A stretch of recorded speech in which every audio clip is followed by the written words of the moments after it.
Hello students.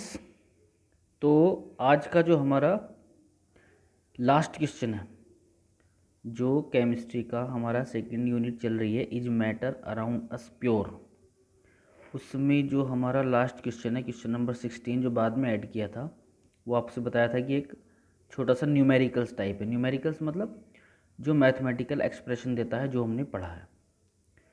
तो क्या है, what do you understand by the concentration of A solution. आपको पहले थोड़ा सा ये समझना है कि किसी सॉल्यूशन की कंसंट्रेशन क्या होती है और उसके क्या है, एक दो क्वेश्चन हमको सॉल्व करने हैं। तो आज का जो टॉपिक बनता है हमारा, वो है कंसंट्रेशन ऑफ ए सॉल्यूशन। देखिए, कंसंट्रेशन क्या है, किसी भी सॉल्यूशन की बहुत ही इंपॉर्टेंट प्रॉपर्टी होती है। प्रॉपर्टी का एक उसका क्वांटिटेटिव, कोई भी चीज़ हो, दो चीज़ें होती हैं, एक होती है क्वांटिटी और एक होती है क्वालिटी। ठीक है, तो क्वालिटी से रिलेटेड जो हमने थ्योरेटिकल एस्पेक्ट्स थे वो पढ़े थे। क्वांटिटी में ये है, जैसे सॉल्यूशन है, तो जो बाइनरी सॉल्यूशन होता है जिसमें दो कंपोनेंट होते हैं, होमोजीनियस मिक्सचर होता है किसका, सोल्यूट का प्लस सोलवेंट का, ये हमने पढ़ा है। जैसे वाटर में साल्ट हो गया, वाटर में शुगर हो गया, तो solution is a homogeneous mixture. तो जब किसी भी सॉल्यूशन, अब केमिस्ट्री में क्या है, सॉल्यूशन मोस्टली रिएक्शंस जो होती हैं, केमिकल रिएक्शंस, वो सॉल्यूशन में ही होती हैं। तो उनकी स्टडी करने के लिए हमें बहुत ज़रूरी है कि हमें ये मालूम हो कि उसकी कितने सॉल्वेंट में कितना सोल्यूट है या कितने सॉल्यूशन में कितना सोल्यूट है। तो किसी भी सॉल्यूशन की स्पेसिफिक क्वांटिटी में सॉल्वेंट की जितना सोल्यूट होता है, जैसे हम कहें कि 1 लीटर पानी में, 1 लीटर वाटर में क्या है, 100 ग्राम्स साल्ट है, 100 ग्राम्स पर लीटर। तो ये क्या हो गया, इसकी सिंपली कंसंट्रेशन हो गई। मतलब कंसंट्रेशन हमको ये बताता है कि कितने सॉल्वेंट या कितने सॉल्यूशन में कितना सोल्यूट मिला हुआ है। वो जो होमोजीनियस मिक्सचर है उसकी कंपोजिशन क्या है, ये हमको कंसंट्रेशन बताएगी।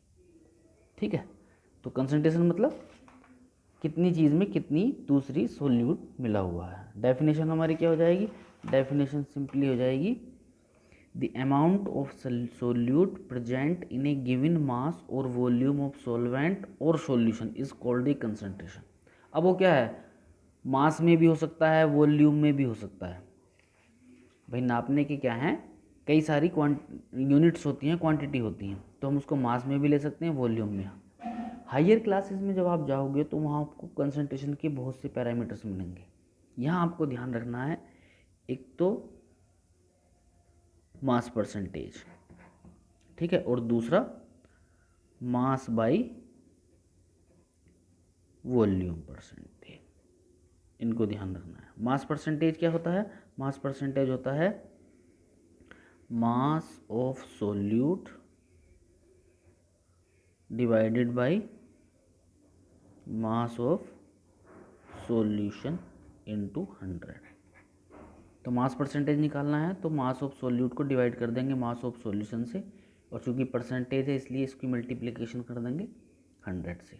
मास बाय वॉल्यूम परसेंटेज निकालना है तो इसका मतलब ये है कि कितने वॉल्यूम में, कितने वॉल्यूम सॉल्वेंट या सॉल्यूशन में कितना मास इसका है, सोल्यूट का। तो इसका फॉर्मूला हमारा सिंपली हो जाएगा, mass of solute divided by volume of solution into 100।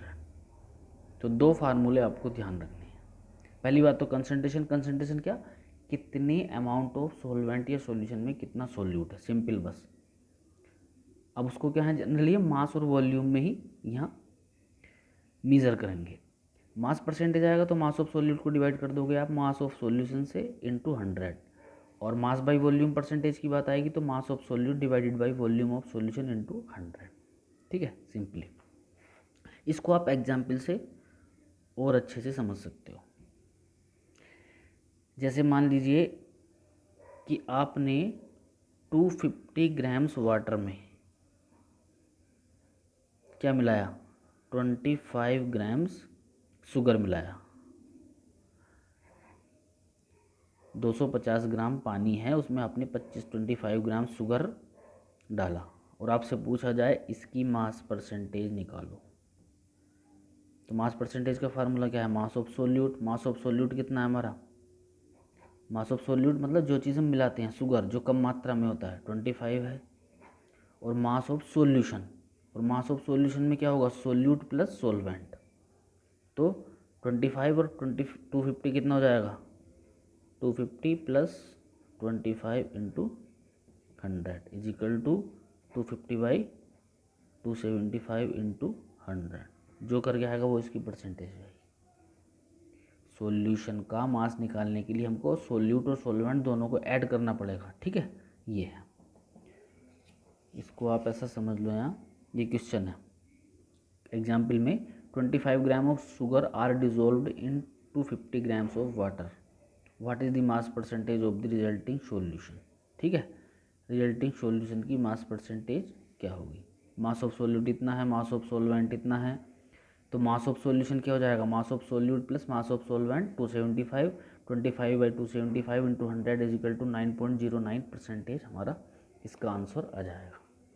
तो मास परसेंटेज का के लिए हमको ये फॉर्मूला और वॉल्यूम परसेंटेज के लिए ये है। इसी तरीके से एक क्वेश्चन और है जो वॉल्यूम परसेंटेज को इंडिकेट करता है। इसमें क्या दे रखा है? 60 gram of common salt are present in 500 ml of its solution. यहाँ सॉल्यूशन की वैल्यू दी है, देखो वहाँ सोलवेंट की दी थी, तब हमने सॉल्यूशन की निकाली थी। कैसे? सोल्यूट और सोलवेंट दोनों को ऐड करके। यहाँ सॉल्यूशन की दे रखी है तो यहाँ ऐड करने की जरूरत नहीं है, ठीक है। तो मास ऑफ सोल्यूट कितना दे रखा है हमको? 60 ग्राम। वॉल्यूम ऑफ सॉल्यूशन कितना दे रखा है? 500 ml। सीधा फॉर्मूला लगाएंगे, मास ऑफ सोल्यूट कितना है? 60, मास वॉल्यूम ऑफ सॉल्यूशन 500 है, 100 से इसको मल्टीप्लिकेशन करेंगे क्योंकि परसेंटेज निकालनी है, 12% आ जाएगा, ठीक है। तो सीधा क्या है, कंसंट्रेशन निकालने के लिए आपको जो ये फॉर्मूले हैं इनको ध्यान रखना है। तो इस तरीके से क्या है हमारा ये जो is matter around us pure unit थी, ये हमारी फिनिश हो चुकी है, कंप्लीट हो चुकी है, ठीक है। सब नोट्स जो आपको अब तक दिए हैं उनको सिस्टेमेटिकली अपनी नोटबुक में अच्छे से नोट करना है आपको, इनको रिवाइज करते रहना है, ठीक है।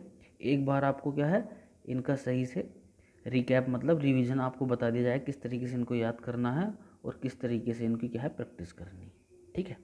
बाकी चीज़ नेक्स्ट टर्न पर। Thank you.